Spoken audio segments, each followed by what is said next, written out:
Oh, okay. So, it's the end of the quarter. It's the end of September. So we're going to look at the dividends in hopefully about 5 minutes, depending on how long this review takes. And it's now a portfolio review as well, because it's the end of the quarter. This is the format I've gone with for this year and a little bit last year as well. So that's what we're sticking with.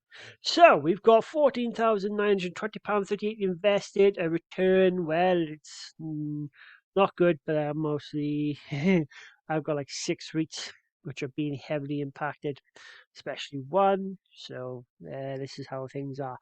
So down £2,790.81 or 18.7%.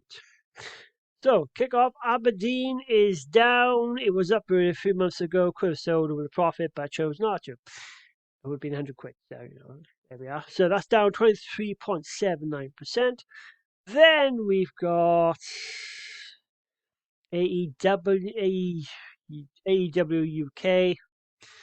I get tongue-tied with the the bloody ticker symbol there. That's where I get confused there. I keep on saying AEW, but no, it's AEW UK. That's down 0.94%. So it's the second best performer. And we've got Assura down 33.53%. Barclays is down 0.29%. Acora down 11.73%. Edison Property Investment, the only one that's in the green, is up 1.94%. Facilities by ADF is down 5.74%. GCP Infrastructure Investments is down 30.42%. Obviously, infrastructure is having a bit of an issue this year. It depends where they're going at, I suppose. Hypnosis Songs Fund is down 21.03%. Lloyds Bank is down 1.63%. You remember that banking issue they had some point this year? All suddenly recovers. Anyway, PIMCO US short term, the only ETF in the portfolio. It's US corporate bonds, therefore my only specific US exposure. A couple of the other ones will have US part of the exposure as part of them, but this is a specific US one. And that's down 5.5%. That's okay. Primary health properties is down 25.31%. Real estate credit investments, hang on, this is a bit weird. It's only down 7.76%. So the financial side of it is quite stable compared to some of these other REITs. Speaking of, it's now time for my worst performer. 59.05% down.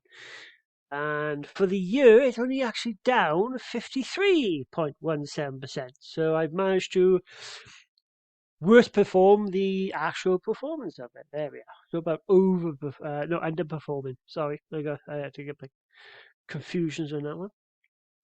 Then we've got Renewables Infrastructure Group, 13.88% down. Virgin Money UK is down 12.94%. And last but not least, VPC Specialty Lending Investments are down 10.77%. And I think I've got that to the 15, so a couple of 100 shares, a bit 1,000 by the end of the year, somewhere around that. Pays 2 pence a share. So, that'd be 20 quid then. See? That's paying £16 at the minute, so I'm happy with that for a month. So now let's have a look at the dividends. So what we got? Yeah. We got a total dividends of £1,753.61. However, for this month, it was a quite good month, really. We kicked off the month with £13.80 from Lloyds, £19.25 from GCP, £5.40 from Barclays, £36.50 from Aberdeen, £14 from VPC. That's now going to be £16 next.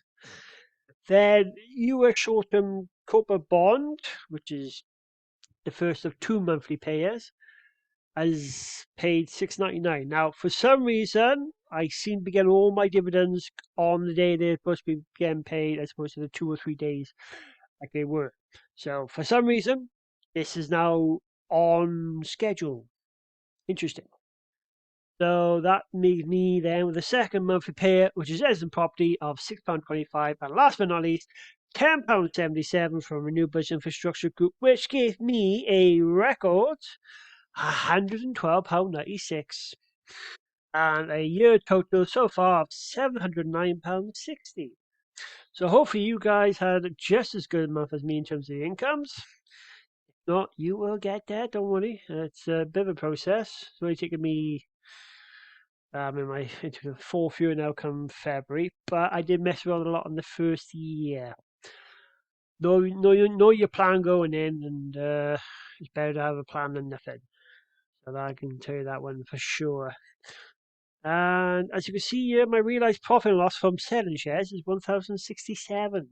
That would be an extra 100 quid. But in total, that's not too bad, you know. Those are kind of your total returns, all bits and pieces, plus your what do you call it, share values and so forth.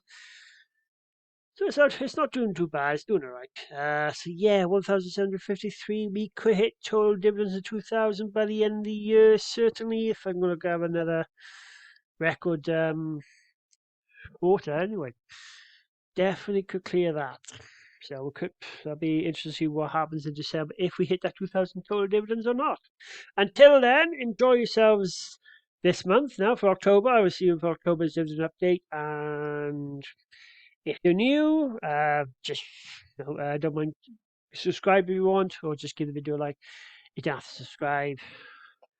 I'm not a YouTuber. This is just an area which you can actually see how the journey's gone, or see how terribly it's gone. Anyway, enjoy, and I'll catch my one or two. I think I've got two return subscribers now next month.